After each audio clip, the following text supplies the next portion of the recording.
Hi, my name is Pauline Koelbl. I'm the founder and managing director of ShEquity. And ShEquity is a gender-linked fund investing in women-owned and led businesses in Africa. I think the facts speak for themselves. So statistically, about 40% of SMEs, the small and medium enterprise, are led and owned by women in Africa. And they face 42 billion gender funding gap. And it was mentioned before also, African women represent about 50% of the population, and they raise the remaining 50%.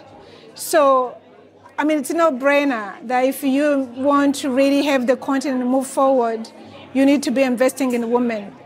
And lastly, I think the case was made to demonstrate that investing in women in Africa, it's not a charity, but that it's a smart business. Why? Because also statistically, it has been demonstrated that women, generate higher return. So for each investment, $1 invested in women or men, women will give you at least a 2.5x return comparing it to men. I believe for many reasons, women, whenever they get a chance, they make sure that they work to demonstrate that they earn the chance.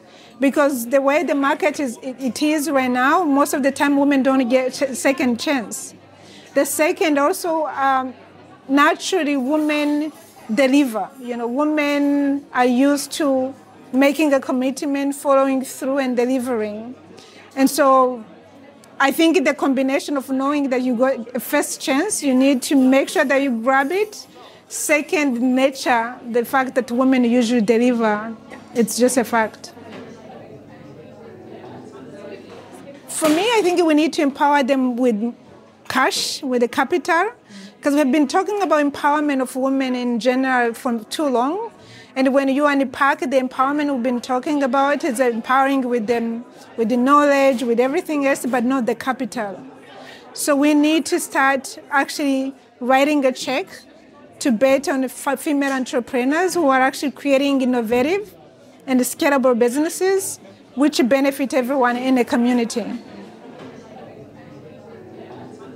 It's really linked with biases, different biases that are linked with the fact that, again, the gatekeeper of money today are not women.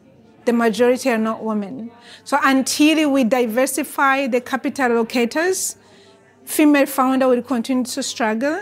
One of the research that was cited over and over here is the Harvard Business Review research that was published that showed that when women go to pitch, they get asked different questions comparing it to what men get asked. They get asked what they call preventive questions, which means they have to be on the defensive, talk about the risk, talk about anything else that might get on the way of them making it.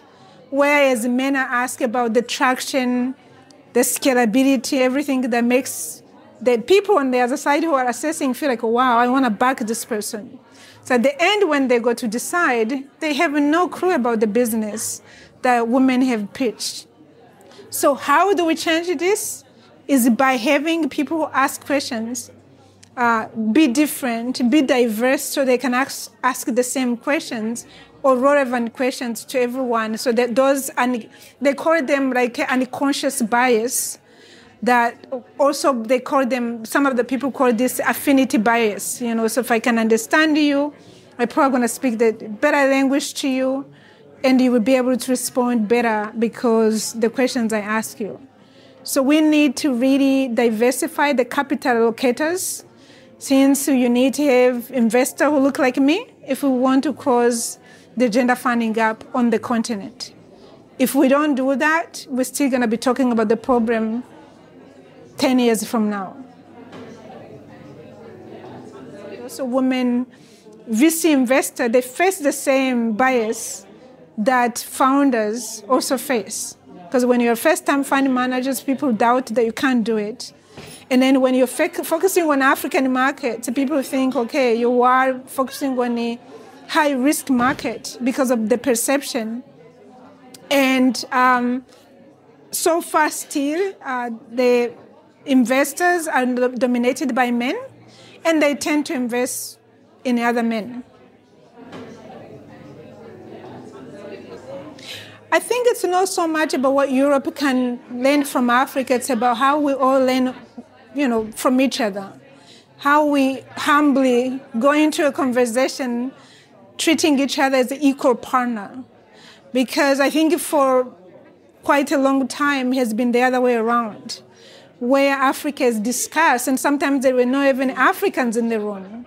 What I love about, the panel today, and what also, pushed me to actually accept to be a part of the board, the advisory board of GPI, is that authenticity, where actually it's not Europeans talking about Africa or feeling like they know better about what Africans need, but creating a platform where there can be an equal dialogue and see how we can trade among ourselves, because everyone has something to bring to the table.